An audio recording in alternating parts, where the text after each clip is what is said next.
Olá, queridos! Tudo bem com vocês? O assunto de hoje é bastante interessante. Fala sobre escolha. Para basearmos este estudo bíblico, convido você a me acompanhar na leitura de Gênesis capítulo 25, do 29 ao 34.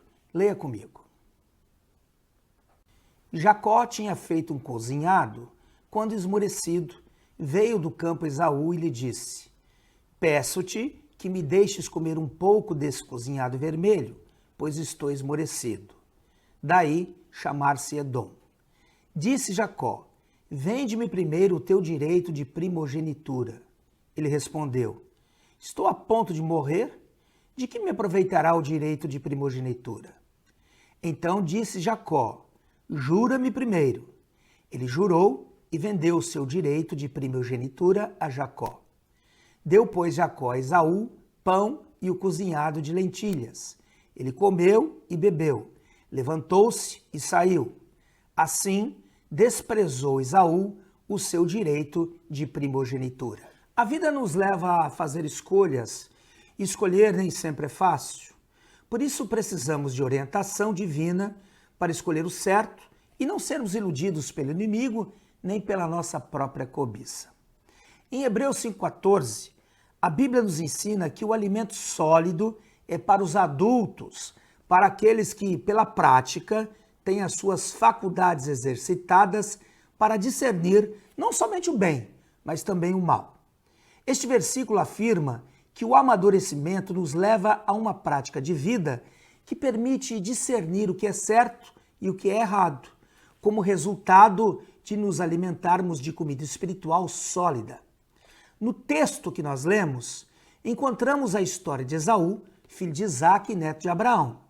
Esaú é o exemplo de uma pessoa que escolheu errado, o que acabou comprometendo o seu futuro. A Bíblia diz que, certa ocasião, quando ele voltou de uma caçada, por estar muito cansado e com fome, trocou com seu irmão Jacó o seu direito de primogenitura por um prato de lentilhas.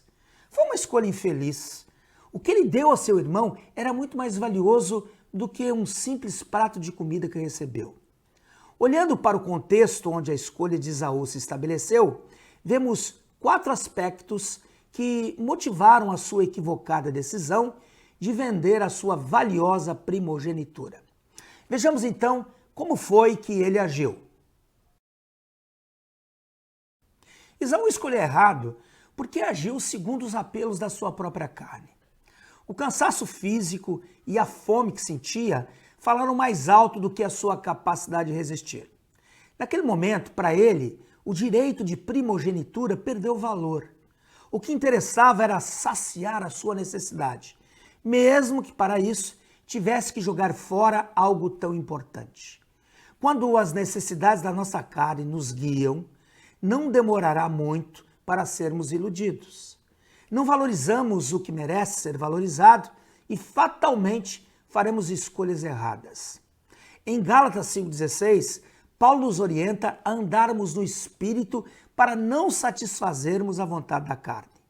Andar no Espírito significa depender de Deus, sujeitar-se a Ele, não permitir que a fome carnal nos controle. Evidentemente, isso nos remete ao princípio da crucificação. Jesus ensinou que se alguém quisesse ir após ele, necessário seria tomar a sua cruz e negar a si mesmo. Sem disposição para cumprir diariamente com esse princípio, nunca saberemos o que é andar no Espírito. Esaú se submeteu ao desejo da sua própria carne, desconsiderando o resultado. Compreenda isso. Toda necessidade oportuniza uma tentação. Depois de 40 dias sem comer, a Bíblia diz que Jesus teve fome. Nada mais natural do que isso. Existem muitas fomes diversas que surgem dentro de nós. Existem fomes que são legítimas e outras que devem ser crucificadas. Porém, mesmo aquelas que são legítimas, não podem ser saciadas do nosso jeito.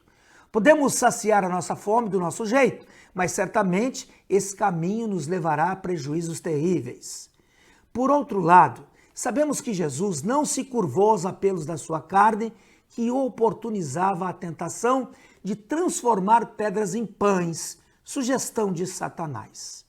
E uma vez vencida a proposta do diabo, os anjos vieram e serviram a Jesus.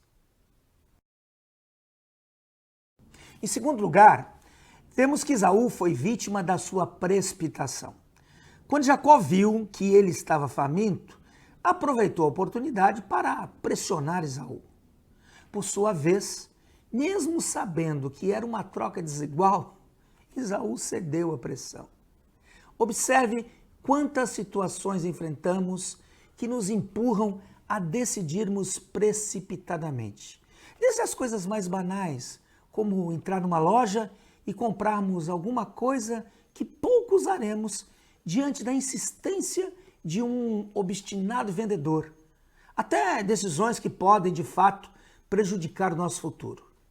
Quantas pessoas entram em bancos precipitadamente e fazem empréstimos que vão complicar mais ainda a vida, porque estão pressionadas por uma situação que querem ver rapidamente resolvida. Aí é que está o X da questão. Ao invés de resolver, o problema ainda vai aumentar. No primeiro momento, podemos nos sentir aliviados com aquilo que fizemos, mas com o passar do tempo, veremos que tudo não passou de uma enorme bobagem. No versículo 32, Esaú disse que estava a ponto de morrer e por isso a primogenitura não tinha mais valor para ele. Todavia, sabemos que a sua impaciência foi que o levou a escolher um prato de comida e renunciar aos benefícios de ser o primogênito. Por mais cansado e faminto que pudesse estar, esperar mais alguns minutos não o levaria à morte. Sua mãe poderia preparar uma comida sem que tivesse que jogar fora a bênção de ser o primogênito. Quantas vezes desvalorizamos aquilo que temos, desdenhamos do que Deus nos deu, só porque a necessidade que temos é urgente. Precipitar-se numa escolha é desconsiderar critérios. Esaú não levou em consideração critério algum. Se tivesse parado para pensar, antes de escolher, certamente não teria se precipitado. Portanto, cuidado. Antes de escolher, pense bem, consulte a Deus e busque conselho. O terceiro erro de Esaú foi mostrar desinteresse pelas bênçãos espirituais. O mundo material exerce muita influência sobre a vida do homem. A grande maioria das pessoas vive por aquilo que está vendo. Com isso, o que é espiritual fica em segundo plano. Para elas, as coisas espirituais não têm importância alguma e por isso não merecem investimento. Uma vida tão corrida como a nossa, com demandas que se multiplicam a todo momento, é evidente que o tempo dedicado às coisas do espírito tendem a ser desmerecidas. Para a maioria, cultivar um tempo devocional, onde nos dedicamos à adoração, leitura da palavra, meditação e oração, se torna um desafio dos maiores. Incorporar isso à nossa rotina, gerar esse hábito, exige compreensão do quanto isso é importante. Infelizmente, vemos que aqueles que vivem dominados pelas exigências, pelas urgências da vida, aumentam a cada dia. Como primogênito, Esaú tinha o direito sacerdotal da sua família. Além disso, se tornaria o herdeiro principal das promessas divinas que estavam sobre o seu avô Abraão. Entretanto, ele não quis saber do que era espiritual. Nesse ponto, temos que nos perguntar: que valor temos dado à nossa vida espiritual? Precisamos entender que as bênçãos espirituais vêm primeiro. Antes das coisas acontecerem no mundo físico, elas são geradas no mundo espiritual. Sendo assim, não deixe que o mundo material sufoque a sua vida espiritual. Não permita que as urgências da vida sequestrem você, lhe tirando da presença do Pai. Considere as bênçãos de Deus e dê a elas o valor que merecem. Para concluirmos esse estudo, em quarto lugar, Esaú cometeu o maior de todos os erros quando desconsiderou a aliança com seu pai Isaque. O verso 28 diz que o pai o amava e não queria que ele desistisse de ser o primogênito.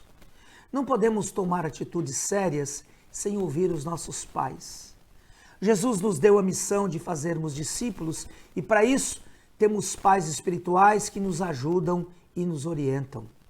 Imagine-se na hora da sua fome, quando vulnerável por uma circunstância tomou uma decisão que o rebaixou. Esaú, ao invés de negociar com Jacó, tivesse corrido para a presença do seu pai e compartilhado a sua necessidade. Certamente a história seria outra. Precisamos decidir se queremos a bênção ou a maldição. Para que sejamos abençoados, não podemos esquecer que o Deus ao qual servimos é um Deus de aliança e, segundo a nossa fidelidade às alianças que temos, Ele libera a sua bênção sobre nós. Desse modo, honre as lideranças que Deus lhe deu para lhe abençoar.